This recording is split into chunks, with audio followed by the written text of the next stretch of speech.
7h, 10h sur Radio Courtoisie, ligne droite, Liselotte Dutreuil. Ce week-end aura lieu le 11e colloque de l'Institut Iliade. Il se déroule samedi de 10h à 18h30 et aura pour thème l'Europe de l'héritage à l'engagement, l'Europe de nos enfants. Nous vous invitons vivement à vous y rendre pour découvrir les nombreux stands et conférences qui y seront données. Et pour vous donner un aperçu de l'événement et introduire ce vaste thème de l'héritage et de l'engagement, nous recevons aujourd'hui 3 invités. Jean-Yves Le Gallou, tout d'abord, ancien député européen, président de Polémia, animateur d'Immédiat sur TV Liberté et cofondateur de l'Institut Iliade, auteur notamment de La Société de propagande, manuel de résistance au goulag mental aux éditions de la Nouvelle Librairie. Également Lionel Rondouin, diplômé de l'ENS, après une carrière dans l'armée au sein des parachutistes et des troupes de marine, il est aujourd'hui enseignant dans diverses écoles de management ou d'ingénieurs. Et puis enfin, Thomas White, auditeur de la promotion Homer de l'Institut Iliade et fondateur du Rucher Patriote. Bonjour à tous les 3. Bonjour aux auditeurs. Alors Jean-Yves Le Gallou, pour commencer, vous êtes l'un des cofondateurs de l'Institut Iliade. Peut-être pourriez-vous commencer par nous présenter l'événement et nous rappeler pourquoi avoir voulu fonder cet institut. L'Institut Iliade est un institut de transmission de la mémoire européenne et de formation, puisque l'activité principale de l'Institut, c'est effectivement de former. Nous avons là un auditeur de la promotion Homer. Il y a maintenant une vingtaine de promotions qui se sont succédées. Et c'est un enseignement qui est consacré aux grandes données de la civilisation européenne. Et à côté de ces opérations de formation, nous avons des activités d'édition. Et chaque année, un colloque annuel qui est un peu, moi j'appelle ça un opéra européen, parce que ce n'est pas seulement une succession de conférences, c'est aussi des rencontres, c'est aussi une foire du livre et de l'artisanat, c'est beaucoup de convivialité aussi. Donc c'est véritablement, et puis beaucoup d'esthétique, puisqu'une des marques de l'Institut Iliade, c'est d'attacher beaucoup d'importance à l'esthétique. J'ajoute que c'est un colloque européen dans tous les sens du terme, puisqu'il est consacré à l'Europe, l'Europe de nos enfants, l'Europe qui puise dans son passé pour aller vers l'avenir. Et il y aura beaucoup de petites séquences où on verra des Européens de pays voisins de la France qui nous diront en quelques minutes qu'est-ce que c'est que l'Europe pour eux.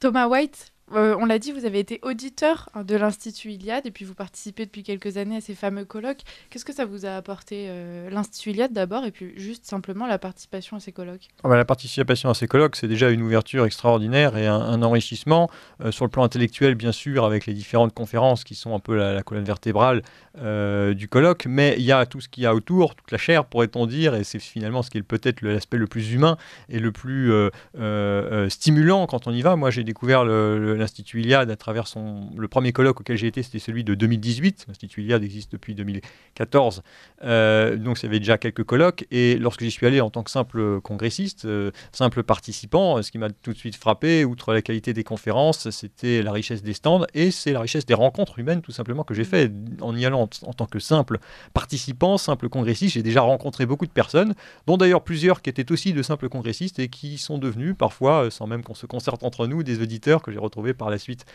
Donc c'est déjà extrêmement stimulant, extrêmement enrichissant, et pour tous ceux qui ne connaissent pas encore, qui ne sont pas encore allés à l'Institut Iliade, au colloque de l'Institut Iliade, c'est vraiment la meilleure porte d'entrée pour découvrir l'immense richesse de ce que cet institut crée, fédère autour de lui, de cet opéra européen, comme disait Jean-Yves Le Gallou à l'instant. Donc ça, c'est vraiment la première chose qu'on peut donner de ce que ça apporte. Ensuite, sur la formation elle-même, je peux vous répondre, mais peut-être après. Oui, on développera. En développant. Lionel Rondouin, vous êtes conférencier durant ce colloque de l'Institut Iliade. Alors, est-ce que vous pouvez nous dire pourquoi est-ce que vous avez accepté ce rôle et si c'était important pour vous d'être présent ?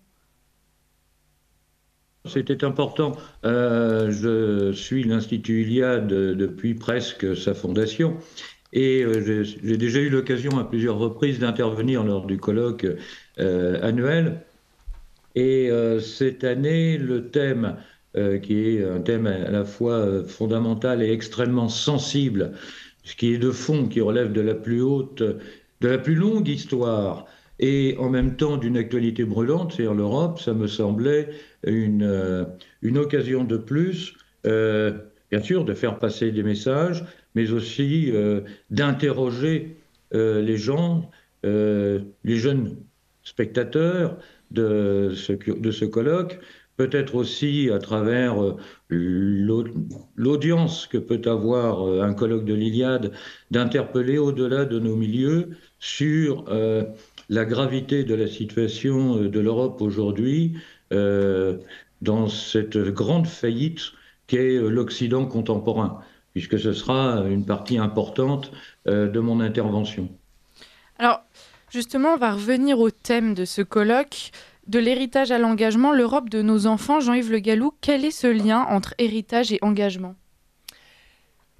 Il faut savoir d'où l'on vient pour savoir où l'on va. Et on ne peut pas livrer un combat politique, métapolitique, si on n'a pas la connaissance des origines. Donc il est absolument essentiel de se replonger dans notre lointain passé. Vous voyez, par exemple, moi je vais traiter l'Europe des libertés. Mais l'Europe des libertés, ça commence avec l'aube grecque, avec l'Académie de Platon, ça se poursuit à travers les disputations romaines, les disputations du Moyen-Âge, la conception de la vérité que nous avons en dehors des dogmes religieux. La vérité, c'est ce qui résulte d'une confrontation entre différents points de vue. Ça vient de la longue histoire européenne. Et si on n'a pas ça en tête, eh bien, on perd de vue l'essentiel.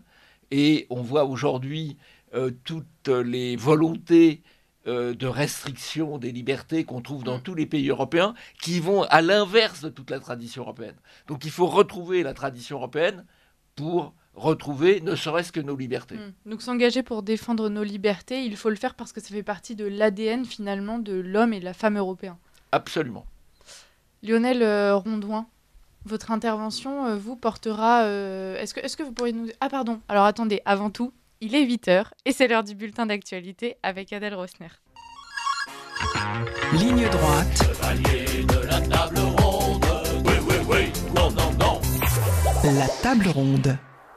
Alors Lionel Rondouin, nous nous étions quittés alors que j'allais vous demander de préciser le thème de votre intervention. Si je ne m'abuse, on va parler de rayonnement de l'Europe. Oui, ben je vais partir de ce que disait à l'instant notre ami Jean-Yves Le Gallou, quand il parlait de la disputatio, de l'Europe des libertés. Ce qui caractérise le monde contemporain, c'est un refus du débat et un refus de la liberté de penser autrement. C'est, je pense, une des causes fondamentales de la médiocrité de nos dirigeants, parce que la doxa, ça rend bête. Et nous sommes dirigés par des ignorants diplômés. Ce qui est paradoxal, c'est qu'ils soient diplômés, enfin paradoxal, on pourrait en parler, c'est peut-être voulu, voire par des abrutis diplômés. Et quand on regarde la situation actuelle de l'Europe au sein de l'Occident, on s'aperçoit qu'il y a cette doxa, cette pensée unique mondiale qui a ses causes avec l'effondrement de l'URSS et avec la fin de l'époque maoïste en Chine, et qui a amené l'Occident anglo-saxon en particulier, mais nous autres Européens, nous sommes à la remorque de l'Occident anglo-saxon, ça a amené nos élites, entre guillemets, à une arrogance, à une suffisance absolument extraordinaire, et à un refus de la diversité du monde. Ce qui fait que l'Occident est aujourd'hui l'objet soit d'une défiance, au moins, soit carrément d'une détestation mondiale. Et c'est comme ça que s'est constitué depuis quelques années une chose tout à fait nouvelle, qui est le Sud global, qu'il ne faut pas voir d'une manière complotiste comme étant un rejet absolu de ce qu'est l'Europe, mais un rejet de l'Occident donneur de leçons, arrogant et donneur de leçons, Si vous voulez, lorsque Macron donne des leçons de bonne gouvernance politique et économique aux Libanais, moi ça me fait rire. Nous sommes dirigés par des prétendus pédagogues qui veulent donner des leçons au monde qui sont insultants, absolument insultants, et nous passons, nous autres Européens, à cause de cette tare de l'Occident contemporain, de son arrogance, de sa pensée unique, nous passons à côté de très grandes aventures économiques, politiques, culturelles, parce que l'universalisme, c'est réducteur. Nous ne sommes pas universalistes.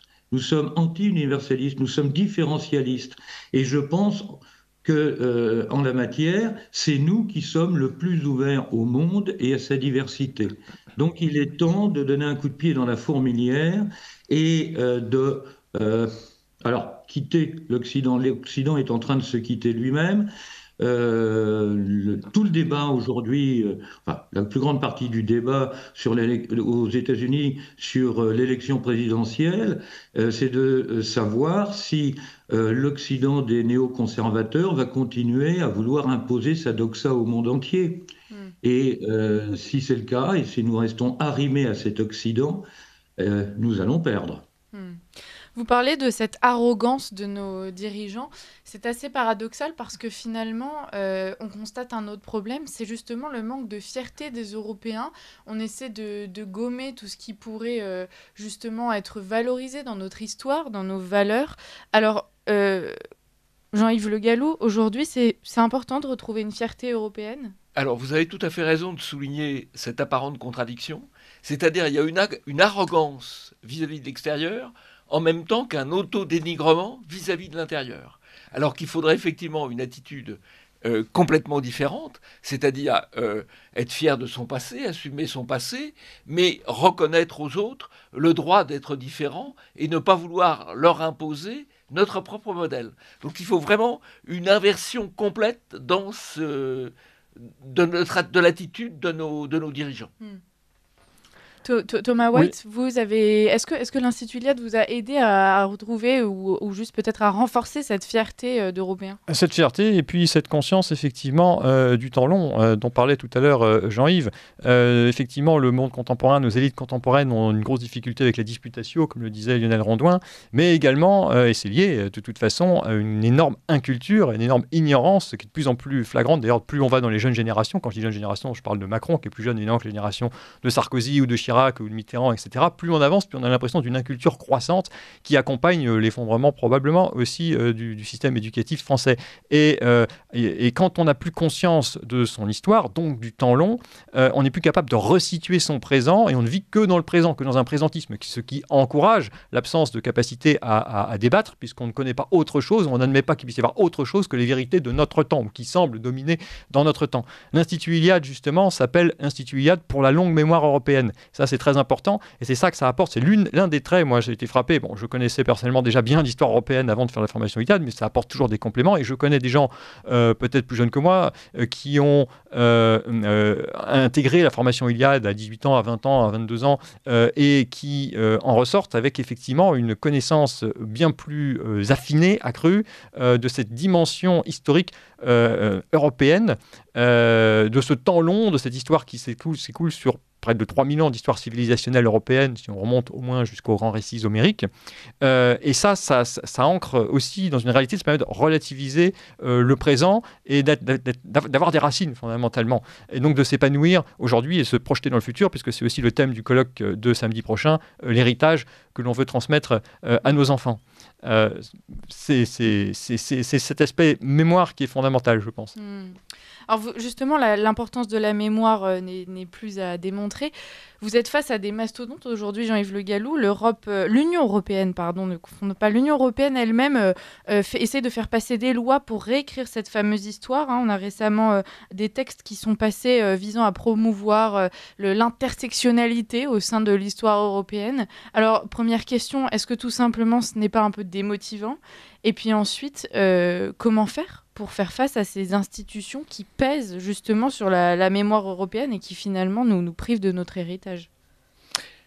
Si vous voulez, il faut bien distinguer, vous l'avez fait, l'Union européenne de l'Europe. L'Union européenne, aujourd'hui, est un instrument contre l'Europe, puisque une bonne partie de ses crédits, de ses réglementations sont nuisibles. Mais quand je dis que l'Union européenne est aujourd'hui un instrument contre l'Europe, je pourrais dire aussi la même chose de l'État français. Je pourrais dire que l'État français, aujourd'hui, est un instrument contre la France. Et qu'il y a véritablement un problème de bouleversement de pouvoir. Et je crois qu'on a besoin d'un choc de simplification et d'un choc de destruction d'un certain nombre de subventions, d'un certain nombre de réglementations pour rendre des libertés. Il y a eu au cours du Moyen-Âge, vous voyez, je reviens là dans la période ancienne, il y a eu tout un mouvement de franchise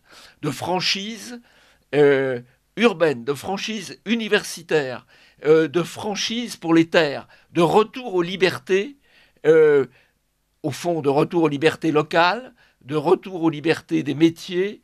Eh bien, c'est de cela qu'on a besoin. On a besoin de déréglementation, à la fois en Europe et en France, et on a besoin aussi de moins d'impôts, non pas parce que les impôts sont désagréables, ils le sont, mais parce qu'ils sont aujourd'hui utilisés de manière nuisible. Absolument, et c'est très important sur le fait qu'il ne faut évidemment pas confondre la défense de la civilisation européenne que fait l'Institut Iliade, que fait le colloque, avec évidemment la machinerie bruxelloise dont Jean-Yves Le Gallou disait qu'elle était aujourd'hui contre l'Europe en réalité. Parce que fondamentalement, et c'est là aussi l'importance du temps long, quand on fait ce temps long, et aussi quand on regarde ce que nous apporte le contact avec l'altérité extra-européenne que nous avons aujourd'hui de manière massive. Lionel Rondouin parlait du Sud global, et on voit aussi avec les vagues d'immigration qui confrontent des populations qui ont des modes de comportement, des modes culturels assez différents des nôtres et les problèmes que ça pose. C'est là où on se rend compte qu'il y a une spécificité européenne. Et on comprend pourquoi il peut y avoir une dimension européenne dans un colloque comme Iliade et pas uniquement française. La France est une nation puissante, remarquable, qui est une nation phare de la civilisation européenne, mais elle s'inscrit dans une civilisation d'ensemble. Moi, j'ai fondé un site d'annonces et d'échanges qui s'appelle Le Rucher Patriote. On est patriotes français, mais nous ne sommes évidemment pas du tout, le moins du monde, hostiles, bien au contraire, aux patriotes italiens ou allemands, et nous ne les considérons pas comme aussi étrangers à nous que, par exemple, des patriotes japonais ou burkinabés, parce qu'ils appartiennent à ce même filon civilisationnel. Et ça, c'est uniquement la conscience de l'histoire du temps long qui nous le montre, qui nous montre que des linéaments, malgré toutes les rivalités historiques de peuples, entre les Français, les Anglais et tout ce que vous voulez, qui existent depuis 1000 ans, depuis 1500 ans, depuis 2000 ans, nous avons un même socle commun, des mêmes croisements de population et de culture et de spiritualité et d'art, etc., qui nous relient. Et c'est ce filon commun qu'il faut retrouver. Et bien entendu, ce n'est pas l'Europe bruxelloise qui le représente. Aujourd'hui, elle le mine, mais ça pourrait changer. Et c'est le dernier point que je voulais évoquer, c'est qu'il y a une actualité aussi de ce colloque sur le thème européen vers l'héritage, parce que nous sommes l'année des élections européennes. Dans 2 mois, il y a des élections qui vont avoir lieu. Certaines personnes voudraient peut-être en faire une occasion de sortir de l'Union européenne, mais ça peut être aussi, au contraire, une occasion de changer l'Union européenne de l'intérieur. Il se trouve qu'aujourd'hui, il y a des courants en France, mais aussi dans d'autres pays qui deviennent majoritaires, qui le sont parfois déjà dans certains pays européens ou qui peuvent prendre de l'importance, qui pourraient permettre d'avoir une vraie opposition identitaire, défendant vraiment l'identité profonde de nos peuples, de notre culture, de nos enracinements, contre l'élite mondialiste. Et si demain, cette minorité devenait majoritaire et réussissait à prendre le pouvoir dans l'Union européenne pourrait être transformée et devenir un outil de sauvetage ou de début de sauvetage ou contribuer au sauvetage des Européens plutôt que de contribuer à les plomber ou à les vassaliser aux États-Unis comme on le voit aujourd'hui. Alors j'aimerais revenir à cette notion de liberté qu'on a déjà beaucoup abordée depuis le début. Aujourd'hui, donc, à vous entendre, on a l'impression que l'enjeu, c'est de défendre nos libertés. Et effectivement, il y a quelque temps encore, on était même plus libre de sortir de chez soi, par exemple, même plus libre vraiment de choisir si on pouvait ou non se faire injecter. Et pourtant, quand on est face à l'homme moderne aujourd'hui, on a l'impression qu'il découvre tout un tas de libertés dont il était privé. Il se dégage de certaines normes qui seraient en réalité des carcans. Alors, on a la liberté de donner ou de surtout retirer la vie. On a la liberté de se marier avec qui on veut. On a la liberté d'adopter à tout va, quelles que soient les conditions. On a la liberté de choisir son sexe même. Alors, comment est-ce qu'on fait le distinguo maintenant entre ces deux libertés ? Alors, quand vous dites on a la liberté de choisir son sexe, mais en Écosse, par une loi qui est en cours de vote, on peut être condamné à 7 ans de prison, si on condamne, on critique la transidentité. Et ce n'est pas moi qui le dis, c'est un écrivain assez célèbre, l'auteur d'Harry Potter, Madame Rowling. Voilà. Alors la liberté est quand même très relative, puisqu'il n'y a plus, elle n'est même pas relative, elle est en train de disparaître au niveau de l'expression. Au niveau de l'expression. Il va devenir impossible, par exemple, de critiquer la promotion du changement de sexe auprès des enfants à raison de ce type de loi que nous n'avons pas exactement sous cette forme en France, mais qu'on a sous une forme assez voisine. Et on voit apparaître dans tous les pays européens, on voit apparaître en Italie, pas en Italie, en Pologne, en Écosse, en Allemagne, des lois liberticides, en ce sens qu'elles visent à priver de la liberté d'expression, en tout cas de la liberté d'exprimer des opinions contraires ou différentes à la doxa. Or, comme nous l'avons dit, ce qui est essentiel, c'est la disputatio. On peut dire que la proposition A est vraie, à condition que la proposition A soit confrontée à la proposition non A, et qu'après, eh bien, on arrive à trouver quelle est la plus juste des deux. Eh bien, c'est ça qui est au fondement de l'identité européenne, qui explique tout le développement que l'Europe a pu connaître à travers le développement scientifique notamment, qui est mis en cause aujourd'hui par, je dirais, l'ensemble des pouvoirs en poste en Europe, à la fois à Bruxelles et à la tête de chaque État ou quasi-État, s'agissant de l'Écosse. Lionel Rondouin, vous voulez réagir ? Moi, je voudrais parler d'Internet. Je suis d'une génération qui a connu un monde sans Internet. Ça semble bizarre pour les jeunes. Internet, c'est quelque chose d'absolument extravagant, fantastique. Si on sait l'utiliser, c'est la bibliothèque mondiale dont on a rêvé à la Renaissance. Internet, c'est le rêve de Pic de la Mirandole. Alors, je ne parle pas de l'Internet où des imbéciles regardent des vidéos de chats et s'envoient des photos de pizza, si vous voulez. Je parle de cette bibliothèque mondiale, de ce gisement de ressources extraordinaires et aussi de ce lieu de débat. Car Internet est aussi un lieu de débat. Et je suis très sensible au fait que les autocrates, les totalitaires qui dirigent l'Union européenne veulent défendre leur société du mensonge en empêchant le débat. Et toute société du mensonge mène automatiquement à une société de la censure. Donc, ce que fait Thierry Breton, ce que fait Ursula von der Leyen, c'est cohérent, mais il faut en prendre la mesure. Et là, on a un débat, enfin, on n'a pas un débat, c'est un combat. C'est un combat qui se mène d'ailleurs au niveau mondial. Les Européens sont plutôt à la traîne par rapport à la liberté d'expression, de pensée, de disputatio qui existe dans le monde anglo-saxon. Je suis frappé, moi, de la liberté de pensée qu'il y a sur les réseaux, sur YouTube, etc., en Amérique, mais aussi un peu moins en Angleterre. Mais aujourd'hui, nous sommes, en Europe continentale, sous le coup d'une tentative de verrouiller à la fois la pensée, le débat et l'accès à cette banque de données universelle qui est Internet. Et ça, il faut absolument se mobiliser contre ça. Alors, on comprend bien tous les enjeux auxquels doit faire face l'Europe. Aujourd'hui, est-ce que tout ceci, finalement, c'est une lente chute parce que c'est arrivé? On a des civilisations qui se sont effondrées dans l'histoire. Est-ce qu'on est en train d'assister à la chute de notre civilisation ou est-ce que c'est simplement des défis? Alors, j'ai un langage un peu de jeune entrepreneur, j'aime pas trop ça, mais est-ce que finalement, c'est pas juste des défis à relever? Est-ce que vous avez espoir, Jean-Yves Le Gallou? J'ai espoir, il faut un choc d'identité et un choc de liberté. Mais il faut un choc. Parce que c'est vrai que si on regarde l'évolution depuis les 50 ou les 60 dernières années, c'est quand même une sorte d'effondrement. Effondrement de la connaissance, effondrement de l'esprit de liberté effondrement de l'esprit de discussion, de confrontation. Et donc, en face de ça, il faut un choc. Il ne faut pas simplement des demi-mesures, il faut un choc de liberté, un choc d'identité. Et vous essayez de provoquer ce choc. On essaie d'y contribuer. Enfin, il faut un choc et il faut aussi former des élites et former des jeunes. Et c'est d'ailleurs ce que fait l'Institut à travers sa formation. Et si les spectateurs viennent au colloque, ils verront d'ailleurs que c'est extrêmement intergénérationnel et qu'il y a beaucoup de jeunes qui sont présents au colloque, ce qui est logique pour quelque chose qui est un institut de formation. Des jeunes gens dans la vingtaine, dans la trentaine aussi, des jeunes actifs, etc. C'est extrêmement stimulant.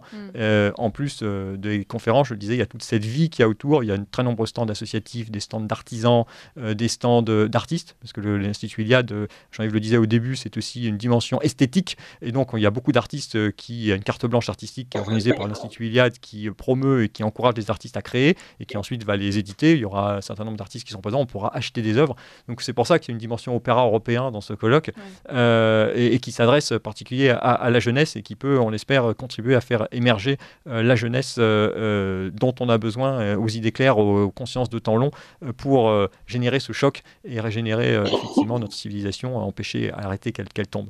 On parle de la jeunesse, justement. Le but de ce colloque, c'est aussi de la pousser à s'engager. Alors, le mot engagement est même dans le thème du colloque, mais finalement, aujourd'hui, c'est important de s'engager.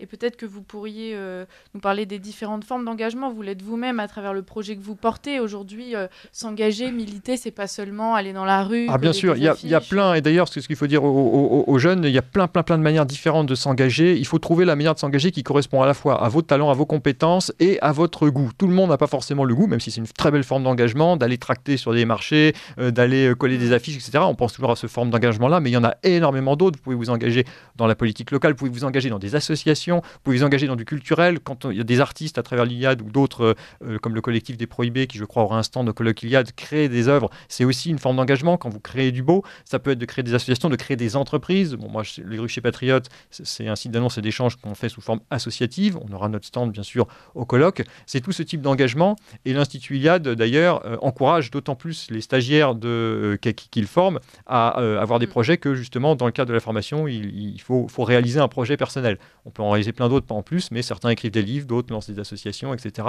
Ça va dans ce sens. Et il y a deux types de formations, d'ailleurs. Pour les plus jeunes qui ont 18-23 ans, l'Institut Iliade fait une formation courte sur un seul week-end qui donne déjà des premières bases. Je crois que la prochaine est en avril, il me semble. Je ne sais pas s'il reste encore des places pour les plus jeunes. En avril à Strasbourg. En avril à Strasbourg, voilà. Et puis il y a une formation plus longue qui se déroule sur un an avec ce fameux projet personnel au terme duquel on peut devenir auditeur, comme vous le disiez tout à l'heure, avec les promotions qui ont tous de très beaux noms de grandes personnalités de l'histoire civilisationnelle européenne.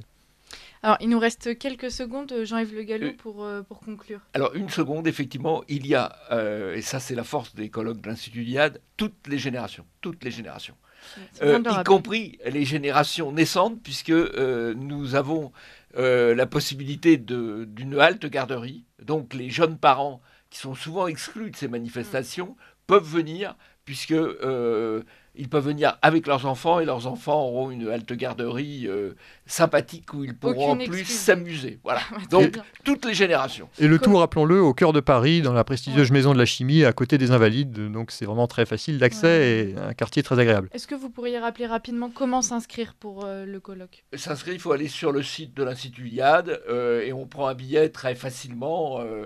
Et c'est donc samedi prochain, à partir de 9h30 à la Maison de la Chimie, rue Saint-Dominique à Paris. Écoutez, on arrive au terme de cette table ronde. Merci beaucoup Jean-Yves Le Gallou. Je rappelle que vous êtes ancien député européen, président de Polémia, animateur d'Immédiat sur TV Liberté et cofondateur de l'Institut Iliade. Merci aussi à vous Lionel Rondouin. Vous êtes diplômé de l'ENS, vous avez été dans l'armée et puis maintenant vous êtes enseignant dans diverses écoles de management ou d'ingénieur. Et merci à vous Thomas White, auditeur de la promotion au maire de l'Institut Iliade et puis fondateur du Rucher Patriote.